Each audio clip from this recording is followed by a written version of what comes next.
We're going to be talking about some applications of trigonometry using elevation angles and depression angles. So they're going to be describing some angles for you in their problem scenarios, and sometimes they're going to say that you have an angle of elevation, and sometimes they'll say you have an angle of depression. If they say you have an angle of elevation, this is when your natural line of sight, which would be this green line here looking straight out, that's your natural line of sight. And then if you're looking upward, your new line of sight is this black line here. And so if you're looking upward, that's an angle of elevation. And here, if you're looking downward, that is an angle of depression. So that's what they mean by elevation and depression. If we look at an example here of this boat and the lighthouse, imagine there's a person on the boat looking up towards the top of the lighthouse, and there's a person in the lighthouse looking down towards the boat. If you're the person in the boat looking upward towards the person in the lighthouse, then that is your angle of elevation. You're looking upward. So there is an angle of elevation. And if you're the person up in the lighthouse and you're looking downward, then that is an angle of depression. Notice that the scenario here, the natural line of sight for the person in the lighthouse and the natural line of sight for the person on the boat, these green lines, they would be parallel to each other. The height of the lighthouse and a vertical line going from the person in the boat up to this line of sight would be vertical lines. And so you have this rectangular shape. And so sometimes people like to draw the entire rectangle when they're working these problems out. And I mention this because angle of depression is a very, very common error. A lot of the time when people are using an angle of depression, they try to put the angle of depression right here. And that is not where the angle of depression goes. Think of your line of sight looking outward and you tilt your head downward. That's natural, and that angle motion is up here. You're not able to look straight down through your toes and then look out this way. That's not, like, your neck doesn't naturally move like that. So that's kind of one thing to think about. It's a lot better to describe that in person where I can show you trying to look straight down through my toes. But people do try to put that angle measurement there. So you want to be very careful and avoid putting that angle measurement there. Sometimes people will take their angle of depression and subtract from 90 to get this angle because those are complementary angles, and that is a totally valid method to use.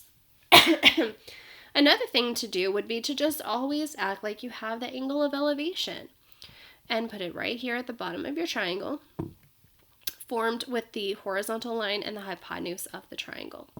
So anyhow, here is our elevation, here is our depression angle. Let's look at some examples. The pilot of a rescue plane sights a life craft. The angle of depression is 28 degrees and the plane's altitude is 3 kilometers. So we have this plane in the air. They said the altitude of the plane is 3 kilometers. Remember that altitude is like height. So the height of the plane, vertical line, and then we have this person in a life raft, they're out here, and then the line of sight between the guy and the plane, and then of course the natural line of sight for the guy on the plane. So you definitely want to think about that. And this is what I meant by imagining the rectangle. So here's the plane and here's the raft, okay? And the guy in the plane is looking down at the raft. The angle of depression is 28 degrees, and that is here. Could also put it as the elevation from the person in the raft. This is a right angle. They said that the plane's altitude is 3 kilometers. That's here.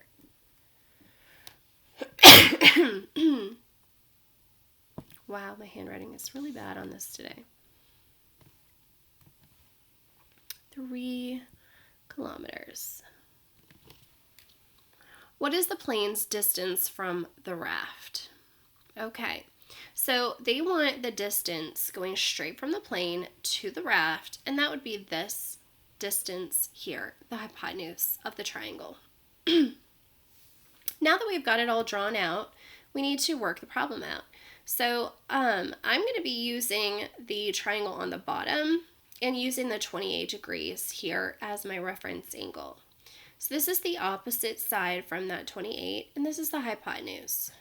So think about SOHCAHTOA.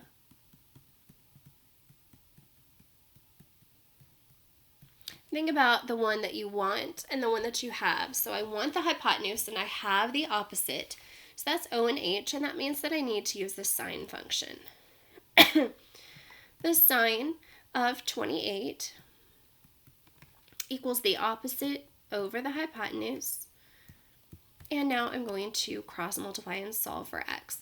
So x times sine 28 equals 1 times 3. And you pause, and x is not alone, so I do need to go one more step, divide by sine 28. And eventually you'll get to the point where you will realize if x is on the bottom, you're always going to end up doing the top number divided by whatever this is over here. And if x is on the top, you'll always end up multiplying this number by that function. And so then you could kind of skip this middle step once you get good at knowing when you're going to multiply and when you're going to divide. So x will be equal to 3 divided by sine 28. So I'm going to go over here and I'm going to use Desmos to help me out. 3 divided by sine 28. And I'm using the web version of Desmos, so you can use the app or the online version. I'm going to push the wrench here because it defaults to radians. See how it says radians right now? You'll need to go push degrees and make it in degrees. And we want to do 3 divided by sine 28. So 3 divide functions sine 28. And they want a nearest hundredth in the problem, so that's 2 decimal places, so 6.39. So 6.39, and it had units of kilometers.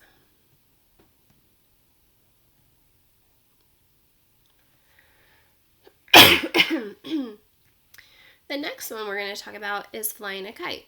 A kite is flying at an angle of elevation of 40 degrees. So I'm going to draw. When I'm doing elevation depression problems, I often just start by drawing this triangle, just every time. Every time the same triangle. And then even if they tell me that I have a depression angle, I just put that in for elevation, and then it's good to go. So there's my right angle there. So the kite is flying at an angle of elevation of 40 degrees. So that's 40 degrees. All 300 feet of the string has been let out. Now, if you're flying a kite, you know that you want the kite to be up here in the air, flying. And it's attached to a string, and hopefully you're here at the bottom holding the string. So the length of the string is 300 feet. So this has to be the hypotenuse. Ignoring any slack, that just means it's like pulled tight, and approximating that the person is holding the handle at a height of 4 feet. So this means that the height where they're holding it is 4 feet above the ground. So what this does is it lifts this triangle up 4 feet off the ground. When you're doing the trigonometry part of this, remember that the trigonometry is only related to the right triangle. So on this question, as we go on with it, it wants to know, find the height of the kite. So we want to find the total height of the kite. And when we're doing that, we're going to be solving for x, but x is just the kite down to here, the height at which we're holding it. So this distance is x, but we want the distance all the way to the ground. So if we want to go all the way to the ground, then what we're going to have to do is add x and 4 when we're done. So we're going to be solving using trig to get x, and then we're going to add 4 to get the entire height.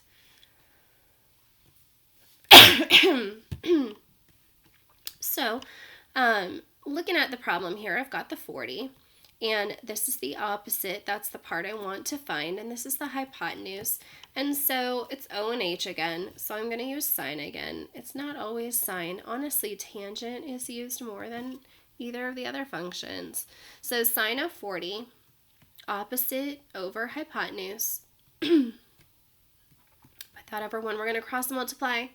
300 sine 40 equals x. And that is ready to go into Desmos. So 300 sine 40.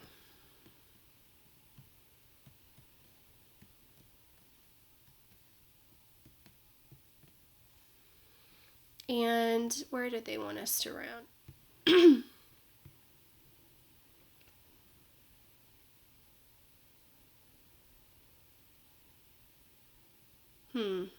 Doesn't look like they said. So let's go nearest tenth. 192.8.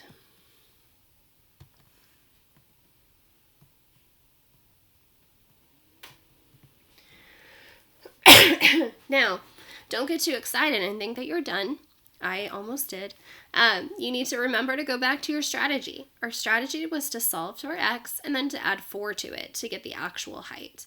So the actual height, we're going to add 4 to this. It's going to be 196.8, and this was in feet. So don't forget your units there, and that's the answer. And that's pretty much just what you're going to do for angle of elevation and angle of depression. The hardest part of these questions is getting the picture drawn. So once your picture is drawn and labeled, from there, it's pretty much the same as what we've been doing for a couple of days. Be sure and message me if you have questions about how to set up the picture or anything like that, and I can help you.